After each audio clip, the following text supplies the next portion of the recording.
Kara at Maglinis Tilapia, Bangis at Galangong, Vlog 13. So for today's video guys, ay ipapakita ko sa inyo kung paano maglinis si Jomar ng isda. Kuya, magkano tilapia? Ha? Ay wait, fish ka ba? Nani?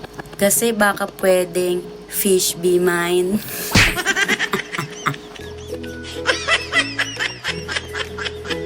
O siya, tama muna, manood na nga lang muna kayo.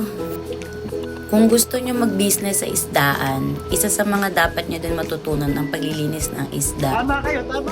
Pero kung hindi naman carry, pwede naman kayo mag-hire ng labor na tagalinis.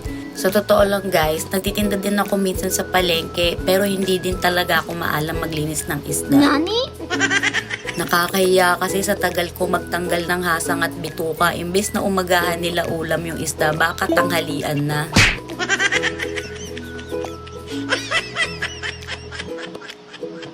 Siya nga pala guys, nagbebenta rin kami ng tilapia at bangus, kaso by order lang. Kaya kung gusto nyo rin magpa-order sa amin ng tilapia at bangus, PM nyo lang ako or si Jomar para malinisan na rin, tapos pick up nyo na lang sa pwesto. Nice! Kaya pala hindi rin ako marunong maglinis ng isda. Natatakot kasi ako humawak ng kutsilyo. Tingnan nyo naman guys, ang talas-talas niyan. Si Jomar nga minsan umuwi yan sa bahay, puro sugat yung kamay. Di rin kasi talaga maiiwasan. Kahit anong galing mo sa isda, minsan talaga lalo pag buhay yung tilapia. Naku, ang galing umiwas niyan. Minsan tinataas yung buntot, kaya minsan nadadali talaga yung kamay mo.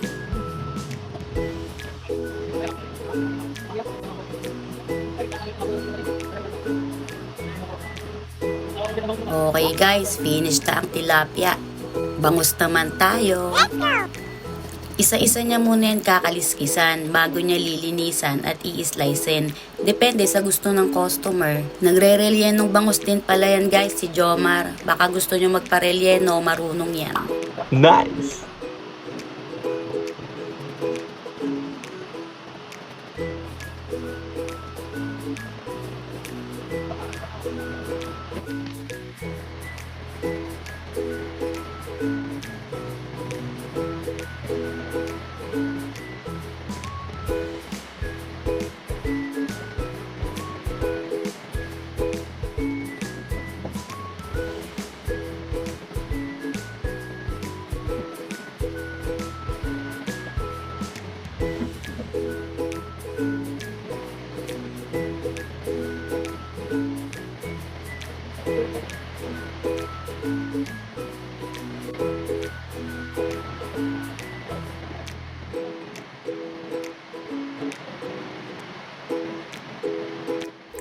Pagkatapos naman niya linisan yan, isa-isa niya rin niyang huhugasan.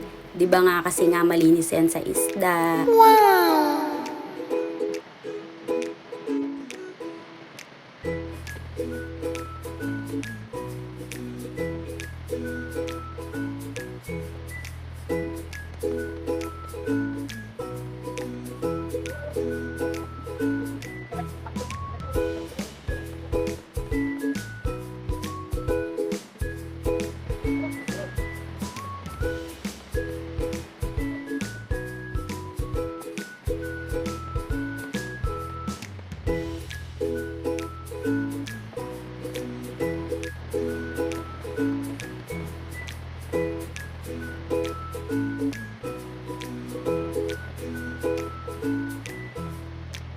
Tapos na sa bangus guys, galunggong naman tayo.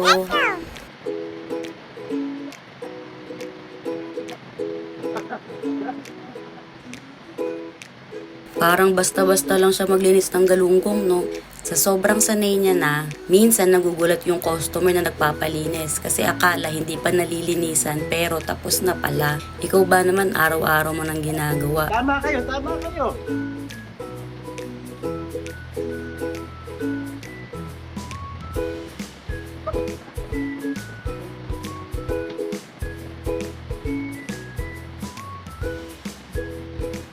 Linis na walang labis at walang kulang.